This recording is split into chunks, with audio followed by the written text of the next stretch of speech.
மாண்புமிகு இதய புரட்சி தலைவி அம்மா தெய்வத்தை வணங்கி காஞ்சிபுரம், திருவள்ளூர், வடசென்னை வடக்கு, திருவண்ணாமலை வடக்கு, கடலூர் கிழக்கு மாவட்டங்கள் அம்மா மக்கள் முன்னேற்ற கழகம் மற்றும் பல்வேறு கட்சியிலிருந்து சுமார் 1400 பேர் விலகி இன்று முதல் பொன்மனச்சம்பல் புரட்சி தலைவர் எம்ஜிஆர் உருவாக்கிய இதயம் புரட்சி தலைவி அம்மா கட்டி காத்த அனைத்து இந்திய அண்ணா திராவிட முன்னேற்ற கழகத்தில் தங்கள் இணைத்துக் கொள்ள வந்த அத்தனை நல்ல உள்ளங்களுக்கும் இந்த நிகழ்ச்சி சீரோடும் சிறப்போடும் நடைவதற்கு உறுதுணை விளங்கிய மாண்புமிகு அமைச்சர் மதிப்புக்கு மரியாதைக்குரிய சகோதரர் திரு மாபா பாண்டியராஜன் அவர்களே, இந்த நிகழ்ச்சியிலே பங்கு பெற்று சிறப்பித்துக் கொண்டிருக்கின்ற கழகத்தினுடைய அவைத்தலைவர் முன்னாள் அமைச்சர் அண்ணன் இ மதுசூதனன் அவர்களே, எனக்கு முன்னாலே நல்ல பல கருத்துக்களை இவரிடத்திலே வழங்க இருந்து அமர்ந்திருக்கின்ற கழகத்தினுடைய ஒருங்கிணைப்பாளர், கழக பொருளாளர், மாண்புமிகு துணை முதலமைச்சர் அண்ணன் ஓ பன்னீர்செல்வம் அவர்களே, நிகழ்ச்சியிலே பங்கு பெற்று சிறப்பித்துக் கொண்டிருக்கின்ற முன்னாள் அமைச்சர், கழகத்துடைய துணை ஒருங்கிணைப்பாளர் அண்ணன் கே பி முனுசாமி அவர்களே, நிகழ்ச்சியிலே பங்கு பெற்று சிறப்பித்துக் கொண்டிருக்கின்ற மாண்புமிகு அமைச்சர், மாவட்ட கழக செயலாளர் அறிவிச்சவர் MC சம்பத் அவர்களே, மற்றும் இந்த நிகழ்ச்சியிலே கலந்து கொண்டு சிறப்பித்துக் கொண்டிருக்கின்ற தலைமை கழகத்துடைய நிர்வாகிகளே, வருகின்ற சட்டப்பேரவை உறுப்பினர்களே, முன்னாள் நாடாளுமன்ற சட்டமன்ற உறுப்பினர்களே, இன்றைக்கு பல்வேறு கட்சியிலிருந்து விலகி தங்களை இணைக்க வருகின்ற நண்பர்களே, மகளிரைச் சேர்ந்த சகோதரிகளே, மேடையிலே வீட்டிருக்கின்ற கழகத்துடைய முன்னோடி நிர்வாகிகளே, அத்தனை பேருக்கும் பணிவான வணக்கத்தை இந்த நேரத்தில் தெரிவித்து, இன்றைக்கு மக்களுடைய பிரச்சனையை தீர்க்கக்கூடிய ஒரே கட்சி அனைத்து இந்திய அண்ணா திராவிட முன்னேற்ற கழகம் ஒன்றுதான். இன்றைக்கு மற்ற கட்சிகள் எல்லாமே குடும்ப அரசியல் தான் தலை தூக்கி இருக்கும். இன்னைக்கு திராவிட முன்னேற்ற கழகம் எடுத்துக்கிட்டீங்களா, முதல் கருணாநிதி இருந்தாரு, அதற்கு பிறகு இப்போ மு.க. ஸ்டாலின் வந்துட்டாரு, அதுக்கு பிறகு உதயநிதி வர போறாரு. ஏற்கனவே திமுக தலைவர் கருணாநிதி இருக்கின்ற பொழுது அவருடைய மகள் திருமதி கனிமொழி MP பதவி கொடுத்து வச்சிருந்தாரு. தயாநிதி மாறன், மு.க. அழகிரி, இப்படி எல்லாமே குடும்பத்தை சேர்ந்தவர்கள் தான் பதவிக்கு வர முடிஞ்சது. ஆனா அனைத்து இந்திய அண்ணா திராவிட முன்னேற்ற கழகத்தில் தான் சாதாரண தொண்டன் கூட உயர்ந்த நிலைக்கு வர முடிய கட்சி அண்ணா திராவிட முன்னேற்ற கழக கட்சி. அந்த கட்சியிலே தங்களை இணைத்துக் கொண்ட அத்தனை நல்ல உள்ளங்களுக்கும் என்னுடைய மனமாற உளமாற நன்றியை தெரிவித்துக் கொள்கிறேன். தமிழகத்திலும் சரி, இந்தியாவிலும் சரி, எத்தனையோ கட்சிகள் இருக்கின்றன, ஆளுகின்றன. ஆனால் ஆளக்கூடிய கட்சியிலே சிறந்த கட்சி என்று சொன்னால் அது அனைத்து இந்திய அண்ணா திராவிட முன்னேற்ற கழகம் ஒன்றுதான் இருக்க முடியும். ஏன்னா இது மக்களுக்காக தோற்றுவிக்கப்பட்ட இயக்கம் அனைத்து இந்திய அண்ணா திராவிட முன்னேற்ற கழக இயக்கம். ஆக மக்கள் பிரச்சனையை முழுமையாக தீர்க்கக்கூடிய இயக்கம் அண்ணா திராவிட முன்னேற்ற கழக இயக்கம். அந்த இயக்கத்தில் தங்களை நீங்கள் இணைத்துக் கொண்டிருக்கின்றீர்கள். இன்னைக்கு தை பிறந்தால் ஒளி பிறக்கும் என்று முன்னோர்கள் சொன்னார்கள். இன்றைக்கு தை மாதம் பிறக்க இருக்கின்றது. தை திருநாளை சிறப்பாக நம்ம கொண்டாட இருக்கிறோம். தைப்பொங்கலை சிறப்பாக கொண்டாட இருக்கின்றோம். அத்தனை குடும்பங்களும் சிறப்பாக கொண்டாட வேண்டும் என்பதற்காகத்தான் இன்றைக்கு அனைத்து குடும்பத்தினருக்கும் 1000 ரூபாய் வழங்குவது அம்மாவுடைய அரசு தான், வேற எந்த ஆட்சியிலும் கிடையாது.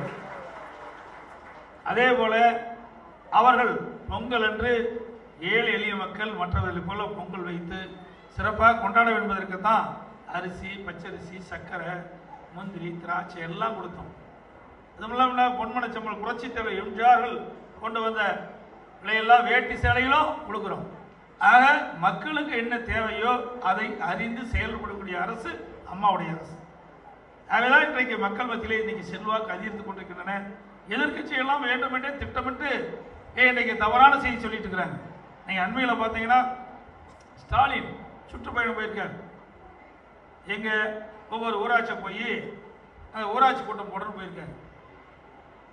இவர் ஏற்கனவே MLA இருந்தவர், அமைச்சராக இருந்தார், உள்ளாட்சித்துறை அமைச்சராக இருந்தார், துணை முதலமைச்சராக இருந்தார். அப்பெல்லாம் கிராமத்தை போய் பார்க்கல. இப்பதான் இவருக்கு கிராம ஞாபகம் வந்திருக்கு.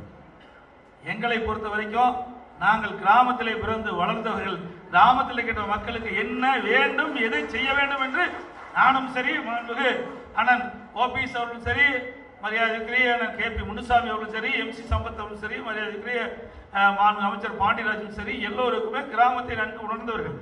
கிராமத்தையே பார்க்காதவர் MK ஸ்டாலின் தான்.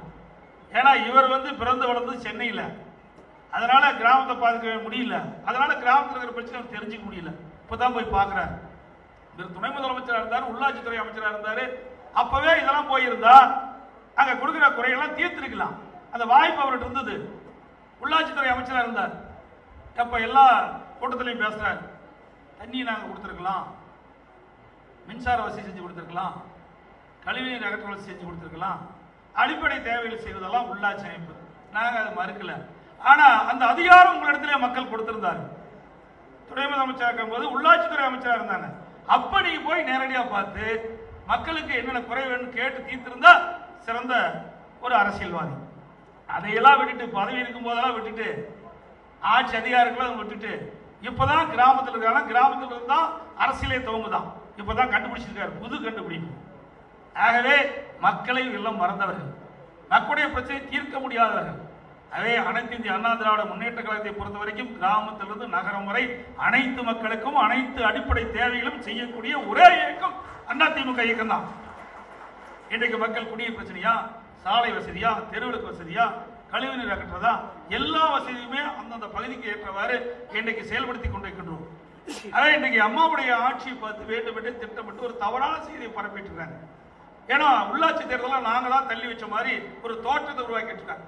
எல்லா கூட்டத்துக்கு போற இடத்துல பேசுறாரு, அதிமுக அரசு தான் இந்த உள்ளாட்சி அமைப்பு தேர்தலை தள்ளி வச்சுட்டாங்க, அதனாலதான் உங்களுக்கு எல்லாம் இந்த நன்மை கிடைக்கல, இந்த திட்டம்லாம் நிறைவேற்ற முடியல, ஒரு தவறான செய்தி.